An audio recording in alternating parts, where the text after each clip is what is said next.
All right, everybody, welcome back. This is game 4 of week 1.5 of the 2021 Casuals Tournament. This game is Assassin on Fractured Earth Dark, 12-minute game. The usual suspects. I think this week the 10 players that we had were pretty much the only people who showed up today or that day. I'm once again joined by Walter Wight. Walter, you ready to jump into this? Yeah, no, I'd love to see it. All right, here we go. Oh, whoops, wrong button here. Yeah. All right, so this is a sort of Badlands inspired map, it appears. Perhaps it was the mesh was Badlands with sort of an opposite kind of thing going on. Anyway, let's let's talk about the teams really quick. We have Father Xmas, MP Menchip, Reekfish, Walter White, and Drunken Deer against the Coneheads with General Pepper, Overdose, Geraltoad, Selah, and Spy. Again, Overdose and Geral without a win today. They are still looking for that elusive victory. Will it happen this game? Who knows? So just looking at the unit trades so far, we see a massive amount of what appears to be 10 fetch, 7 of these Dwarven Mortars, who are the assassin targets, 5 Warlocks. There's probably about, I don't know, 14 goals, something like that. Bunch of archers, bunch of spiders, just a lot of units for this game. On the other side, we again have the maximum fetch, maximum warlocks. Um, we have the Dwarven Mortar assassin targets, and it appears, however, that instead of a bunch of spiders, as well as some ghouls, Father Xmas has opted instead for more archers and I believe some more Heron guards. So, Walter, why don't you tell me what you see so far in regards to the unit trades?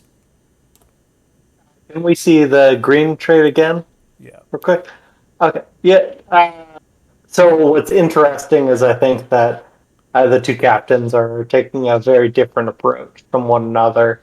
One is massive uh, trades on low impact units. One is almost like only maxing out what are the higher trade units, which is an interesting approach when you think about it, because we only have 5 players on either team, and so do you want a player to like just have to basically max out their ability to micro, or do you want to max your team's ability to macro?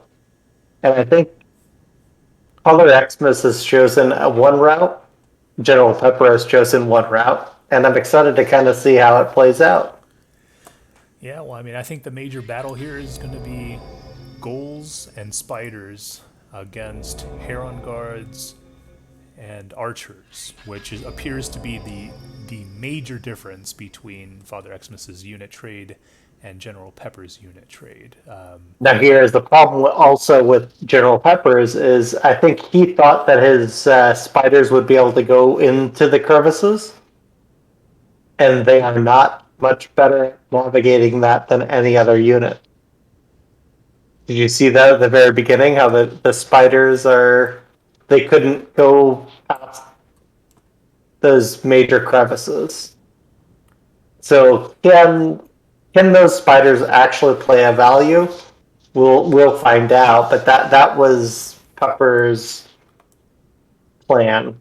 I mean, I see the spiders going into crevices. I don't know. Yeah, you're right. Right there. Yeah. So I don't know what you're saying, But I thought that they were. And on the overhead, we see the green quite literally encompassing the red. yeah, well, we also had General Pepper drawing on the map, so I think okay, well, it's gone now. But yeah, let me stop this in a couple of seconds because there are some pretty interesting developments going on, and I want to talk about them. But let's let this settle out a little bit more. All right, there we go. 1 minute mark. Yeah, so as you can see, we have Selah with a fetch or just a grab bag of units in the east, no doubt going down this way to try and secure this sort of passage. We have Overdose with some artillery units. No melee support, it appears, though he does have some goals without pus, as well as some pus goals coming from behind. General Pepper, the team captain, has some assorted units going west as well. We have Spy, the sneaky spy with the spiders, actually. Spy, of course, being short for spider. I believe he was referring to the sportswear company rather than the animal, but be that as it may, he has about 20 something spiders who are going to start pushing on this flank here. And then we have some stragglers as well as a Geraltoad force that appears to be going middle. If you want to take Father Xmas's perspective, they just have this sort of single column march that is going towards the middle. They don't appear to be in any kind of formation. This sort of appears to be a go mid and we'll figure it out. We'll figure out later kind of strategy. Um, you know, What is the most important unit to take out in Assassin? that would be the fetch. Oh wait, no. Who are the targets? I don't even. Is it the fetch? I don't know. We might restart this one. Just the whole thing is who knows? I think it's the fetch. Yeah, it should be the fetch. Usually there will be a an orange box around the assassin target, which I thought there were. Um, but oh wait, no, excuse me. It's the Dwarven mortars. The Dwarven mortars are the assassin targets because they do have that orange box around them. And we just restart this one. Sorry, No, it man, we just got. feels. Let's just go with it. We'll go with it. Oh god. I mean, come on. Yeah, so there are I think 7 targets each, but yeah, what you can see with the red team is that they're just sort of single filing into the middle. Meanwhile, Spy is lurking with these spiders, and Dral's going to try and I think contain them on this kind of area here, and then the eastern side, led by Selah, is going to try and collapse on them from the east. Yeah, what I see now is the green team has somewhat of a plan in place, and the red team is completely out of position.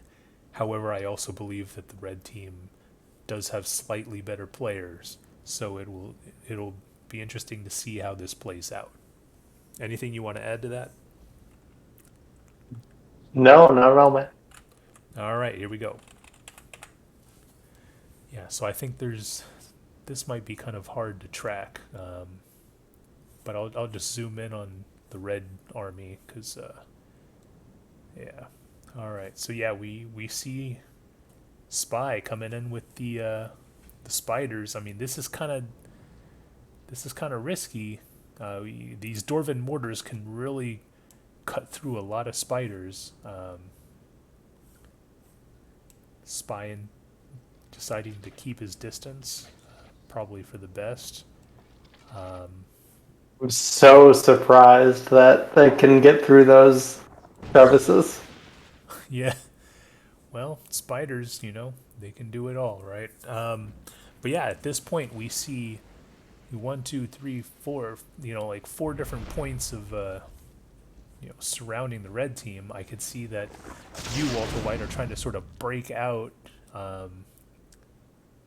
We will see what happens. I mean, Selah with the fetch, pretty good matchup against warlocks. So it looks like he's going to get one of his. Oh, no. That was close, for sure. Appears as though Spy lost a bunch of spiders. Probably these mortars right here. Oh, maybe not. I don't know what killed them, but And Spy's doing a great job of... Is he doing all of the spiders? I think so. Yeah, he's corralling all 4 of their Wow. targets, and he's taken down one of the targets, but he is now Oh, no, you can't do that. chopped to bits. However, General Pepper was able to steal 1 kill, which now puts the pressure on them to be more aggressive, and they're going to have to do something in the next 8 minutes or so. We can see that Gerald, who was sort of holding down this force going middle, he appears to be retreating to this 2-goal force right here. I don't know where exactly he's going, but the red team definitely has taken the middle. These units here are more or less in defensive mode, which is not necessarily a bad thing because, again, General Pepper's team did kill the assassin target first, which means that if the game were to end, the green team would actually win. So sort of going all D isn't the worst thing in the world, even though I would appreciate a little more, offense, defense. Look at the overhead. It is completely surround. Yeah, the red is just like, it's a Christmas tree right now. Yeah, I mean, this is kind of like the opposite of how the game started out. The game started out with General Pepper surrounding the red team, and now the red team is almost, surrounding the green team, even though we do have this force by Gerald Toad kind of sticking out there. Big kill. Yeah, I was unable to capture it. I don't know exactly where that kill occurred, but I don't know either. I mean, this is a pretty big map. It's hard to keep track here, but it could have been up here. In fact, yes, I think this is the corpse. Yeah, that's the corpse, and my camera was and actually then there was on another it as kill. it happened. It's my game now. Yeah, I'm all over the place here. So we see Father Xmas and Walter White making an eastern push, trading warlocks there.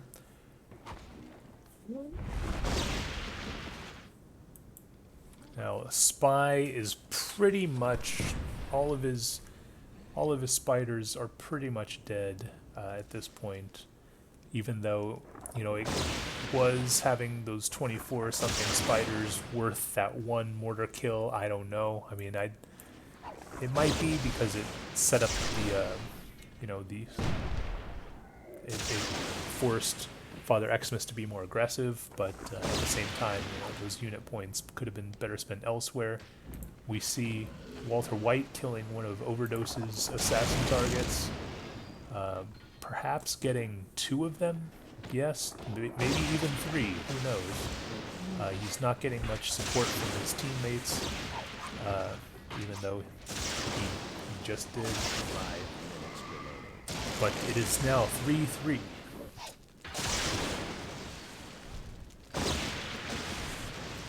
Father Xmas getting Drunken Deer getting a kill by fire, and then Father Xmas getting a kill by blasting the Dwarven Mortar with some fetch. This could be, yep, that is the last Dwarven Mortar taken out by Father Xmas or Walter White. I don't remember which one, but yeah. So that was a pretty dominant performance by the red team. I had thought that the green team was in a better position about a minute into the game, But the next thing you knew, the red team was surrounding the green team, and it was pretty much all over. So what do you think happened during that game, Walter? I vaguely remember it, and it was all about what we were saying on voice. And actually, only Father Xmas, who was our cap, was not on like true voice, and so I'm like the worst typer of of, of anything. But we had developed a plan, and we were slowly circling. So the outcome of that game was inevitable. About 2 minutes prior to when that game actually ended. Okay, well, yeah, that's interesting, and we had some good performances by you and by Drunken Deer. I believe with your fetch and then Drunken Deer's archers, he was able to get a couple of kills with some fire arrows and that sort of thing. Shooting across this crevice over here. What it was like one of those like completely random maps, and that's the fun of the casuals tournament. It's like we get to play these kind of maps that no one really knows. Yeah, I mean, I definitely agree with that sentiment, and sometimes you'll get some good games, sometimes you'll get some bad games, such as this one right here. Some are better than others. Some maps are better than others. You never know what you're going to get with the casuals tournament, and that's why it's casuals only. Yeah. No, but also like there are maps that some players would just they'd say like, "Well, I would never have played it."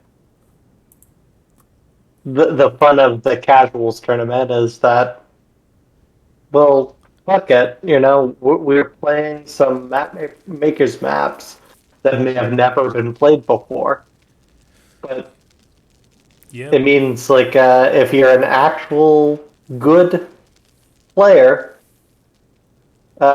you can play in whatever environment. Yep. Absolutely. And the game that's ultimately played is up to the Excel gods, the old ran between function. So shout out to the ran between function in Microsoft Excel. It's the determiner of all that is the casuals only tournament. So, but yeah, is there anything else you wanted to say in this game about this game? No, I think it's about right. Okay, well then let's move on.